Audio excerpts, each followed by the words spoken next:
This video reviews the way MIG shielding gas control works, problems that cause most MIG welders to waste over half the gas they used, and why some solutions create even bigger problems. When MIG welding was invented in the 1950s, the engineers designing the shielding gas flow control systems knew restrictions in the gun and its flexible cable would cause changes in preset flow rate. In their designs, they used a principle called choke flow to achieve automatic flow compensation, regardless of the inevitable restriction changes. Choke flow is accomplished with no moving parts or feedback circuits. We'll explain. If a simple orifice or needle valve is placed in a gas line, the flow rate can be calculated knowing the pressure upstream and downstream of the orifice. For this situation, the flow equation is complex, but the flow volume can be determined, knowing gas type, pressures, and orifice size. However, a unique situation occurs once the flow velocity reaches the speed of sound in the orifice throat. The velocity cannot increase any further. Then that velocity at the upstream pressure sets the flow, not the pressure differential. This velocity is reached when the absolute pressure upstream is 2.1 times the downstream pressure. For our calculations, double the pressure will be used. Looking at what that means for a MIG welding system, assuming the pressure needed at the wire feeder to flow the desired amount of gas is 5 psi, then 5 psi plus atmospheric pressure of 15 psi equals 20 psi absolute pressure. At least twice that is needed to achieve choke flow, or 40 psi absolute.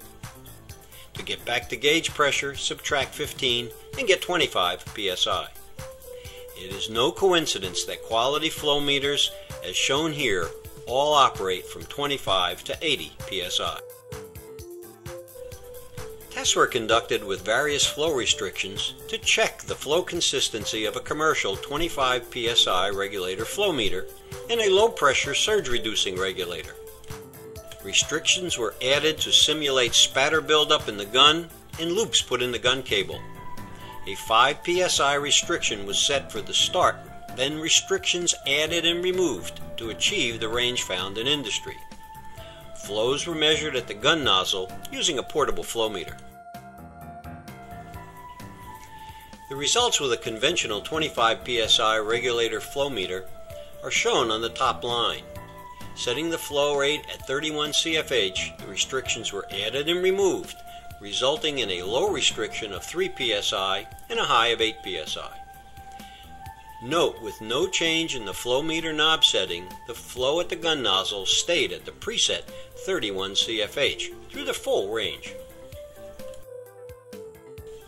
The results with a commercial low-pressure surge device are shown on the second line. This device is designed to mount at the feeder. Placing a pressure gauge in the line, we could see that at a 31 CFH setting, it measured 9 psi when welding stopped, well below the 25 psi needed to achieve choke flow. As restrictions were added and removed, the flow, as noted, changed from a low of 16 CFH to a high of 37 CFH. Of interest, the flow-calibrated pressure gauge read the starting 31 CFH for all the tests, since the pressure didn't change. This gave a false impression that the flow was consistent. We also tested a low-pressure add-on device sold to reduce surge. Setting the flow rate as indicated in the instructions resulted in even greater flow variations. No wonder welders often reject these low-pressure surge-reducing devices. Some fabricators express reluctance to try our patented gas saver system because they have tried other devices that just frustrated their welders. 4 fabricators relayed their specific problems. An auto OEM manufacturer discarded 32 of the same device we tested because of wide flow variations. A heavy equipment manufacturer was having porosity problems that were eliminated when these surge devices were removed. A bar joist manufacturer scrapped 50 of the same device we tested because of flow variations and unhappy welders. Our tests show why they were unhappy. At an OEM exhaust manufacturer, a systems integrator installed 70 MIG robot systems using a model of the low pressure device tested. This one mounts at the gas pipeline. All 70 were removed because of flow problems and inconsistency. Where do flow restrictions come from in production? Many come from the MIG gun. The visible spatter at the nozzle end is the most obvious, but it is often not the greatest contributor. The small gas passages in the gas diffuser are probably the most vulnerable. Spatter gets up into the gun nozzle and can block one or more of these small holes. Even more subtle is the small gas passage in the gun cable. These often double as the hose holding the spiral wire liner. Copper flakes from the wire and drawing lubricant debris can build up and partially clog these small passages. Bends in the gun cable can restrict them as well. If the pressure is sufficient to establish choke flow, then these restrictions will be automatically compensated. If high pressure upstream of the flow control passage is good, what is the downside? Although it solves flow restriction problems, it creates excess stored gas when welding stops.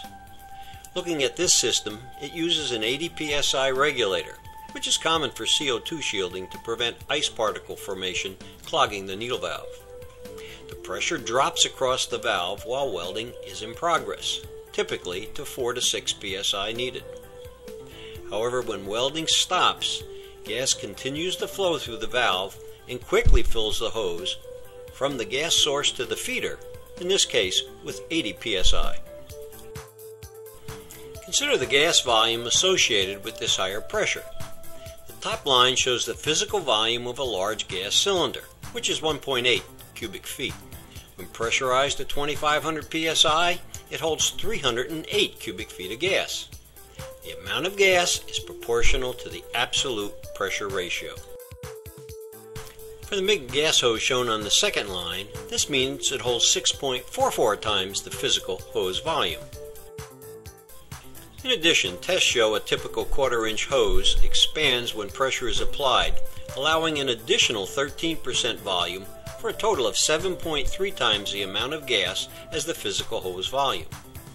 Most of that excess gas blasts out of the nozzle when welding starts. Peak flow at the nozzle has been measured in production operation in excess of 200 CFH at each weld start. How much gas is wasted?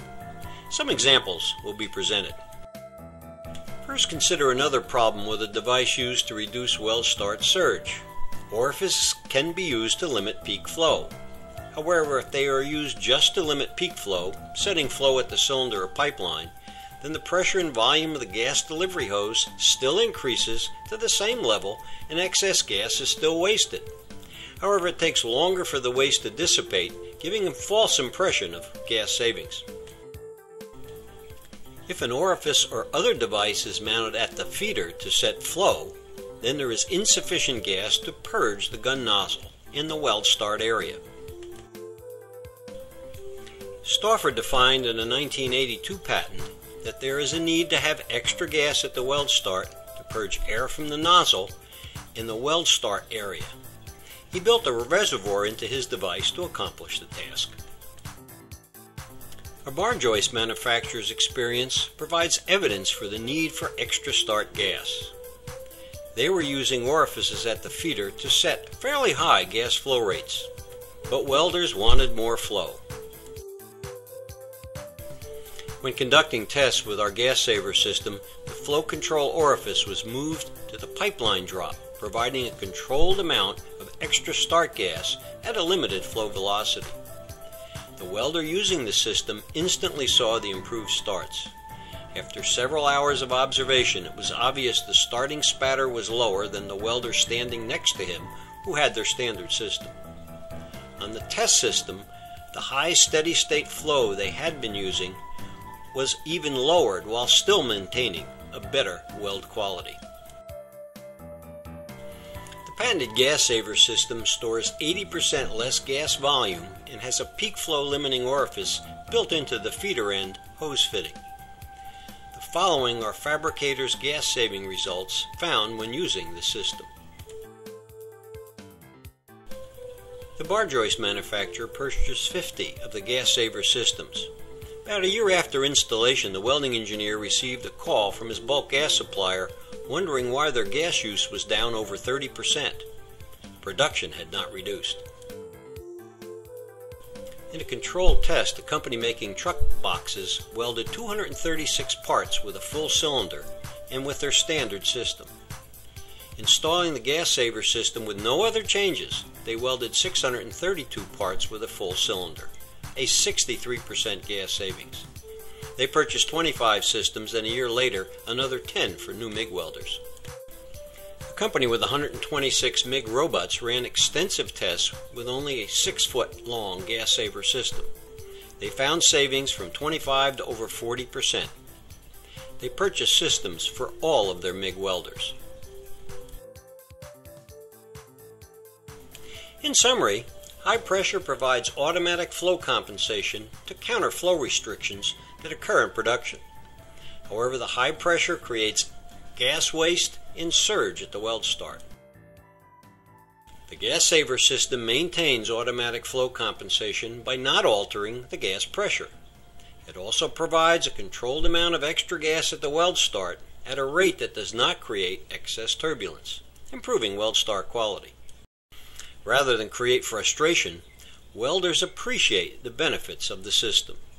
It does not affect their ability to set steady state flow. If that feature is desired, we have another patented product to help.